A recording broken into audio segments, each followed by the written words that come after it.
Cascades.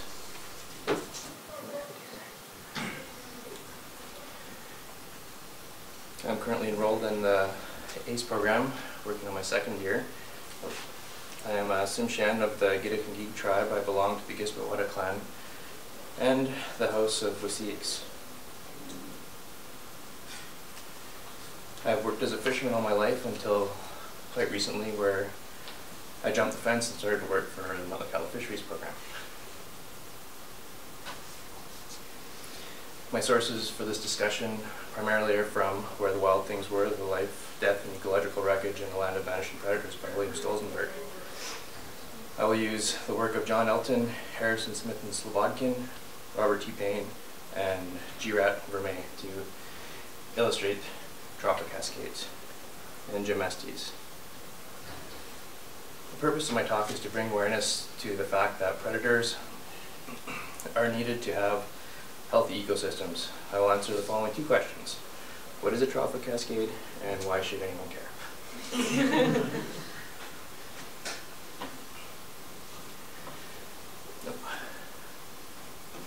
William Stolzenberg in the book uses an analogy of the medical phenomenon that haunts amputees, the phantom pains of a missing limb, to convey the message that these top predators, these missing limbs, are deeply felt.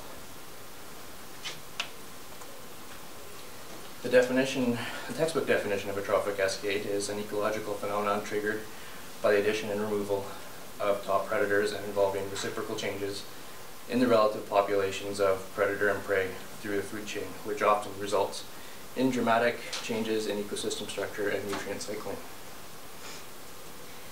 The American zoologist Robert Payne coined the term trophic cascade in 1980 to describe reciprocal changes in food webs caused by experimental manipulations of apex predators. In our world, you are a predator you eat, or you're a prey you're eaten. We are all threads within food webs, and there is the passing of energy from one organism to the other up the food web. And this diagram here just shows the Eltonian pyramid, where we have our primary producers at the bottom producing energy from sunlight, and then the primary consumers, which eat them, and so on up the food chain to the secondary consumers, which are also known as mesopredators, leading finally to tertiary consumer. And as you see, the pyramid gives the idea that as you go up the pyramid, the biomass decreases as well as the energy. These feeding interactions help maintain balance within ecological communities. When external forces applied, like killing of a predator, habitat destruction, or reduction in food their prey, this will disturb the entire community and cause a trophic cascade. Big predator ecology remains one of the most difficult disciplines and the most complex of all sciences. This is due to the fact that they are hard to find and more difficult to hold still for study. Not just characteristically rare, since they are the apex of the food pyramid, but also rare due to human society killing them and destroying their habitat and food. This leads me to Charles Elton. In 1920, he went to Spitsbergen in Norway.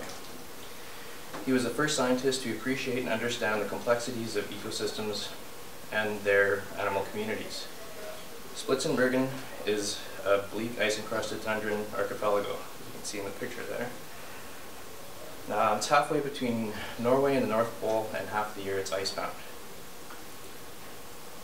When he later wrote about Spitsbergen, he stated this poverty of species made it possible to carry out a fairly good primary ecological survey in spite of the inaccessible nature of much of the country. He identified the Arctic fox as the apex predator.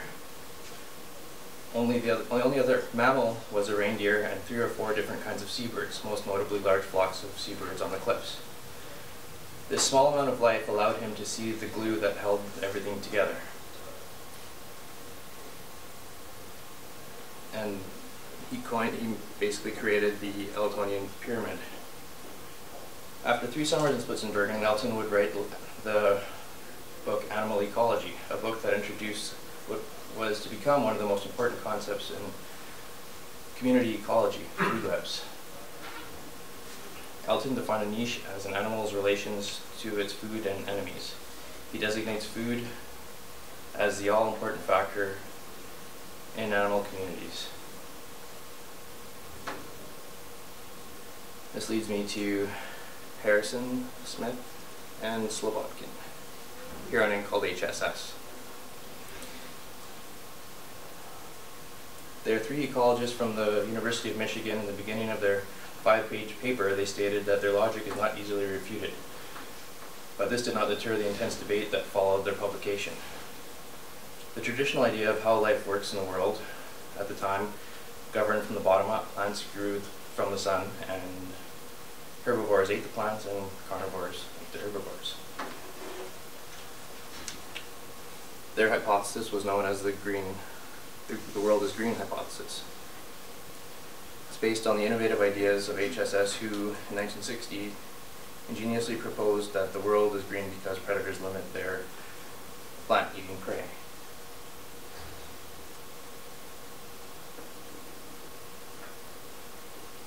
Next we have Robert Payne. One of the seminal studies in ecology was conducted by Robert Payne and involved starfish in 1966. The study produced the first empirical evidence of trophic cascades. The study served as a proxy to find out what would happen if you removed the top predator of an ecosystem, in this case the starfish, Piaster ocraceus. The tide pool had all the players of prey interactions that can be easily manipulated. It's not easily to accomplish with big predators.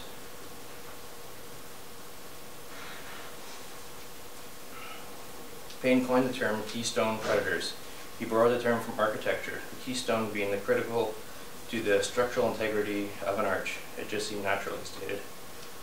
Though few in number, these keystone predators, if removed from the archway of life, the whole structure comes crashing down. The dumbest of all experiments was what he called this experiment.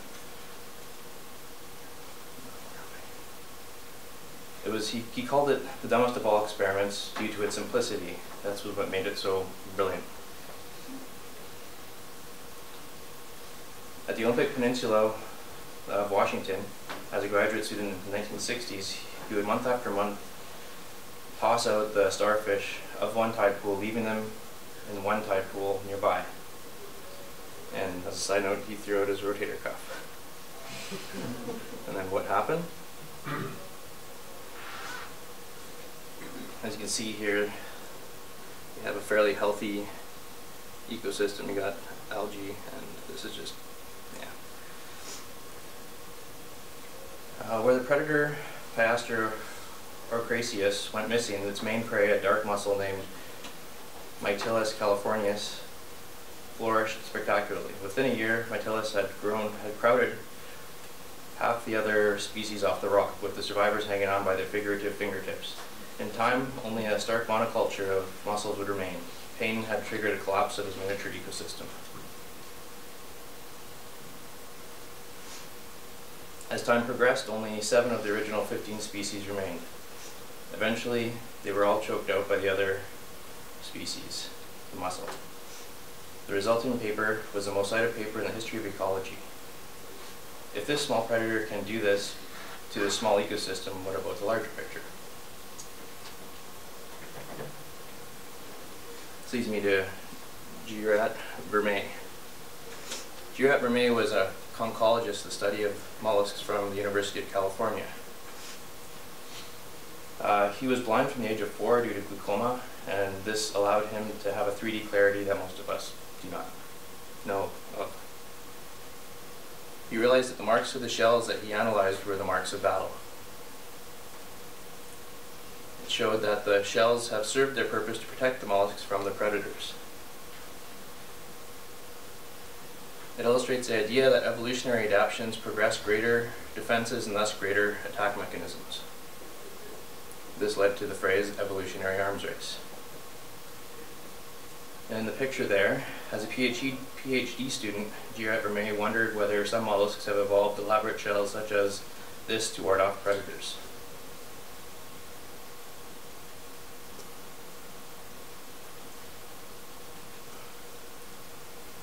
This leads to gymnestes in kelp forest ecology. A complex interaction among kelp, sea urchins, and sea otters controls the kelp community. Macrocystis species of the brown algae growing up to 40 meters long in extensive beds on North America's Pacific continental shelf. Sea urchins feeding on kelp detach them from the ocean floor, devastating kelp beds. Sea otters, when present, prevents this from occurring.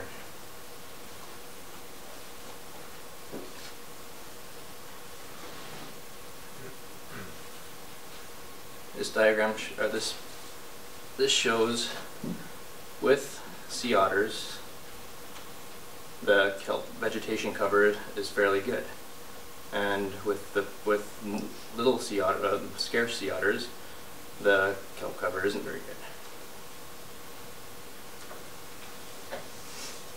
This is a food web of the topic being discussed here: transient killer whales.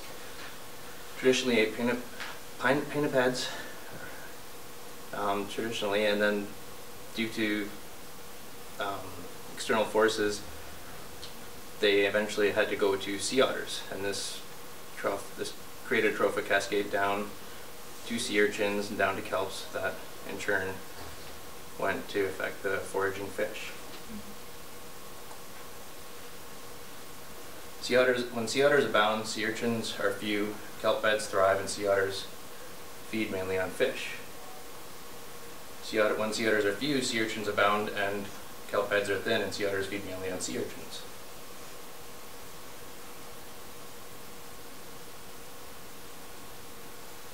This leads me to killer whales.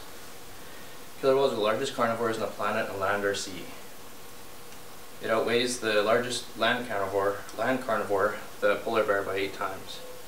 It has been recorded to eat anything in the ocean that swims, including great white shark, as well as some animals that it shouldn't have eaten, like dog, deer, and moose.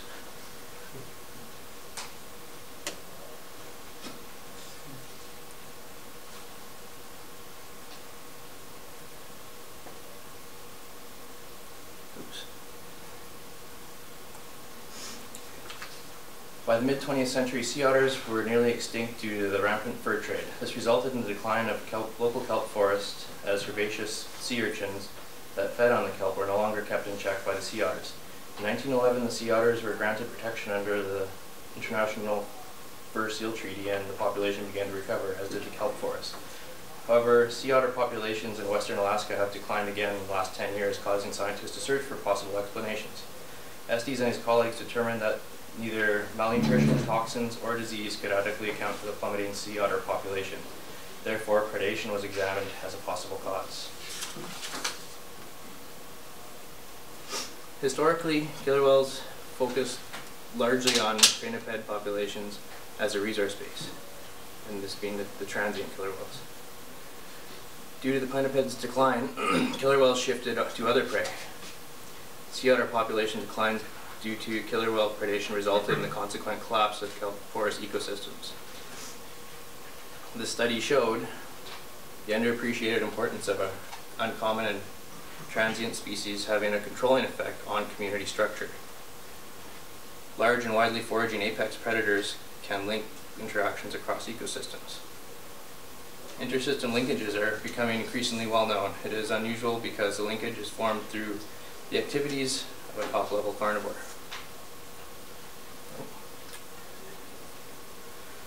A trophic cascade here is demonstrated by adding an apex predator to a system under top-down control. This would produce predictable effects on plant populations at the base of the food chain. Similarly, mathematical models of killer whale predation on sea lions and sea otters have shown how just a few individual whales, in the paper they said 3.7, with highly specialized diets can theoretically depress their prey populations to critically low numbers. Their calculations suggest that only 4 transient marine mammal eating killer whales would have been needed to switch to an exclusive sea otter diet to account for the decline. The support for this theory and the first well-documented attack of sea otter by a transient killer whale was observed in 1991, with 9 other attacks observed since then. SD's suggestion led to the other scientists theorizing that perhaps killer whale predation could explain population crashes seen in other small marine mammals. This is just a picture of sea urchin devastation. As you see, there's not much kelp left around there. It is time to rethink the way we look at the world, to consider the view from the top down, from the predator's perspective.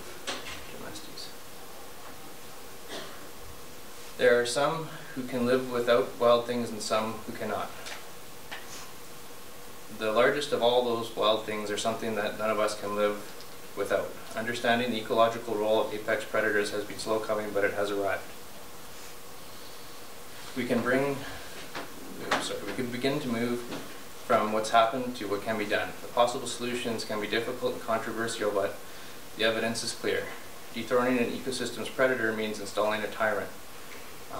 The tyrant being the mesopredators that would go unchecked, would devastate ecosystems. Capable of transforming a marine environment through a series of violently destructive cascades. No action creates 2 issues. One being much worse ecological damage, and 2, decreasing level of appreciation. In the book, William Stolzenberg talks about shifting baselines of subsequent generations, each seeing the world slightly differently, or as history has occurred, slightly more decayed. The pristine perception that appears to be perpetually falling. Loss of apex predators is damaging, but possibly just as bad as... Loss of apex predators is damaging, but possibly just as bad as the shifting baseline, the extinction of our idea of pristine.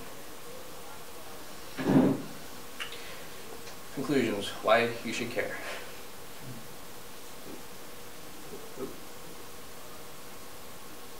The obvious answer is that we as a society depend on healthy, balanced diversity of life and what it provides for us. Buffer against outbreaks of pest and plague, food for our stomachs, and medicines for our ills. There's a good argument to be made that the big and dangerous beasts made us who we are today. For most of our first million years, they inspired us and challenged us and made us wiser and stronger. Only the last couple centuries have we been going it alone as the sole super predator of Earth. We only just begun this worldwide experiment. It's anybody's guess how we're going to fare, but it's an answer we don't know until it's too late. And given the discouraging signs so far, I'm not very comfortable with the gamble. And this paper is all my citations.